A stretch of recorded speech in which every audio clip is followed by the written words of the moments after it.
Next on Worcester News Tonight, how an initiative here in Worcester is encouraging young people to vote.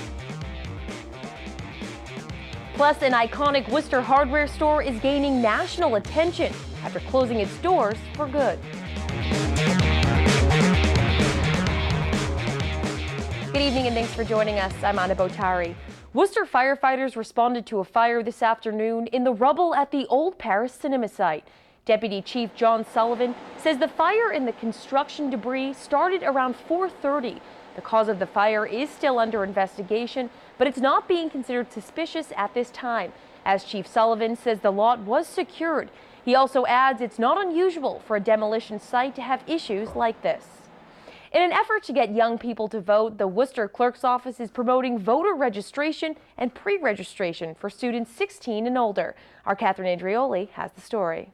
And close to 600 students register. Assistant City Clerk Nico Vangeli and Senator Harriet Chandler visit city schools to promote early voter registration. Vangeli says there are hundreds of students registered to vote. Sure, we have young individuals and young students, high school and college students be involved, and that's why we start with the student poll working program. We've been implemented for the past few years. The program is possible through a law signed in 2014 by Governor Deval Patrick. It allows Massachusetts residents ages 16 and older a chance to pre-register before casting a ballot at 18. Vangeli says there are nearly 600 students participating in Worcester. We're notified of that when they turn 18, and we send them a notice to advise them when the next election is and that they can vote. City Clerk Debbie Ledoux says they want students to become more educated and involved in local elections. They also want more young people going out to vote. There's not that many young people voting, so this is a way of taking that little obstacle away by registering in the high schools. They don't have to think about it, they just have to go to the polls. The student poll program also allows Worcester youth to train as poll workers, even if they aren't old enough to cast a ballot. Teach them how to work at our poll locations in November, so they become a poll worker. Vangeli says so far the program is paying off. They want students to know every vote counts. To make sure that these students know that it's important that they show up to vote on election day, especially in municipal elections, because that's where it matters the most. In Worcester, Catherine Andrioli, Worcester News Tonight. An iconic Worcester hardware store is officially closing its doors today after more than 200 years in business. Elwood Adams announced in September it would soon be going out of business. They say online competition in chain stores made business more difficult. The hardware store has been on Main Street since the end of the 18th century, and the store's assistant manager says they've received calls from all over the U.S. wishing them well. California, Texas, wishing us well. A lot of God bless yous. Thank you for your service like we were military. I mean, it's been amazing. The outpouring of people that showing their love and appreciation for what we've done here has been great, but you're also seeing this place coming to an end. So. Owners are hoping the building will find new life as part of Worcester's courthouse district. Well, Assumption College celebrates the Sosis Family Academic Center today, the newest building on campus.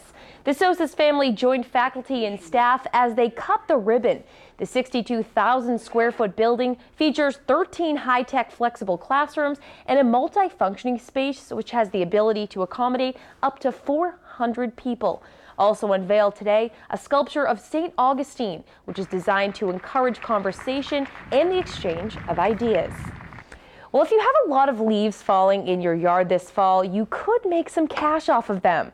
You heard me right. The website cashforleaves.com is offering $1 per maple leaf from the New England area. But as most of us know, there is a catch.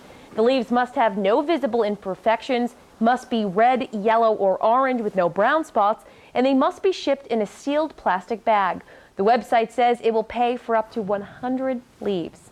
Well, Central Mass is usually a prime location for leaf peeping, but this year the colors may not be as vibrant as years past, and the falling leaves present a fire danger this month. Our Brittany Schaefer has the story. Some may like it hot, but experts say the warmer temperatures may be dulling this year's fall foliage. Some of them are actually dropping their leaves early. Unfortunately, with those trees, you're not going to get a lot of fall color. I think we will not have maybe a nice as color for the fall as we would have in past years. A warmer and drier October is a contributing factor. The plants sort of recovering from that stressful time last year, so anytime you get these additional stressors, it's never good for the plants. According to the U.S. Drought Monitor, a third of the state is experiencing a moderate drought, including southern Worcester County. Horticulturist Dawn Davies says she's noticing drought-like conditions at Tower Hill Botanic Garden. Even back 3, even 4 weeks ago, we haven't actually had any significant rainfall. You start to notice as you're doing work in the soil in the gardens that it's getting dry. You could pull it up and it's almost powder in some areas, down to the depth of some cases, say 6 to 8 inches.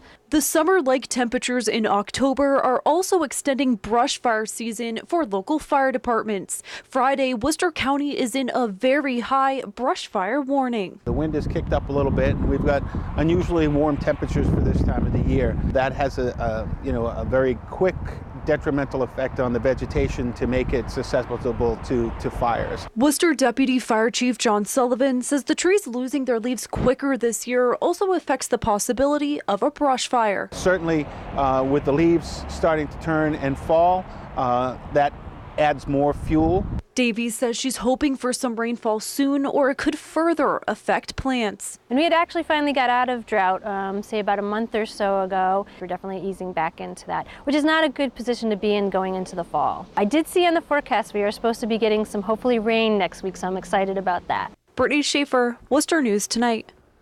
The man charged with killing 4 people in Groton is found competent to stand trial. Prosecutors say Orion Kraus killed his mother, grandparents, and their caretaker in September. A 40-day mental health evaluation found him competent to stand trial. However, the judge is allowing the 22-year-old to remain at Bridgewater State Hospital. Police say Kraus has admitted to last month's murders. The town of Holden is asking residents to be on the lookout for possible vandals at the town's community garden. Over the past month, the town's Board of Selectmen says damages have been included screens, ties ripped off tanks, and plants ripped from the ground. The town first became concerned when hundreds of gallons of water in one of the rainwater tanks had been lost. But after more damage appeared, they realized they may be dealing with someone destroying the area. The work of the community garden, the residents that volunteer, and it's a slap in their face. They put all this time and effort in to add value to the community, and that's always been a goal, is can we add value to the community? And for a couple punks to come in here and destroy it, it really upset them to the point where it was brought to our attention. The garden is taken care of by students, staff, and volunteers. Anyone with information is asked to call the Holden Police Department. A Brazilian national pleads guilty Thursday to money laundering in the Tele-Free pyramid scheme. The plea comes after $20 million was found in a mattress box spring in Westboro. According to the U.S. Attorney's Office, 28-year-old Kleber Rene Rosario Rocha will be sentenced on December 7th for his role in the scheme. The Attorney's Office says the Marlboro-based pyramid scheme investigation began in 2014 and cost nearly 2 million victims billions of dollars. An event at Mechanics Hall Friday highlights Worcester's economic development and innovation throughout the city. Speakers at the Game Changers Business Conference discussed Worcester's economy and new opportunities happening throughout the city. Worcester was recently named one of the top 10 emerging startup hubs in the country by TechNet and the Progressive Policy Institute. The Worcester Regional Chamber of Commerce says this ranking may help attract bigger companies to Worcester. To have Worcester in that slate of cities, I think shows to the fact that we've got the intellectual capital, the brain power, and the proven track record of innovation that increasingly companies want to be around.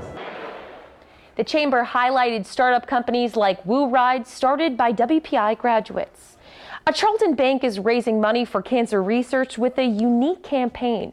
Tellers at Country Bank were wearing bald caps Friday to represent treatment some cancer patients may have to go through. Our Rosalind Flaherty has more on the campaign. Jody Garlitis came to work with a different look Friday, covering up her hair for a very important and personal reason. Her niece Hannah was diagnosed with a brain tumor at age 2.5. She is going to be 17 next month, so we're celebrating that every year, every birthday. She and other employees at Country Bake in Charlton participated in the Be Bold, Be Bald initiative.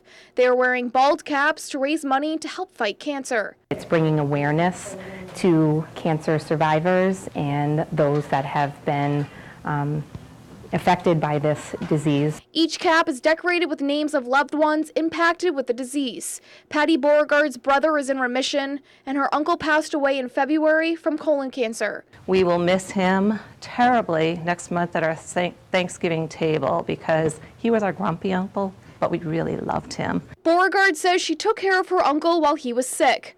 Along with raising money, both she and Country Bake employees are passing along the importance of colon cancer screenings. Had he gone for his, I think he would have survived his colon cancer episode that we lived through for several months this past winter. The bank has already raised more than $4,000 for the initiative since the beginning of the month. Any awareness that we can bring to, this initiative, it just makes everyone think about it. Rosalind Flaherty, Worcester.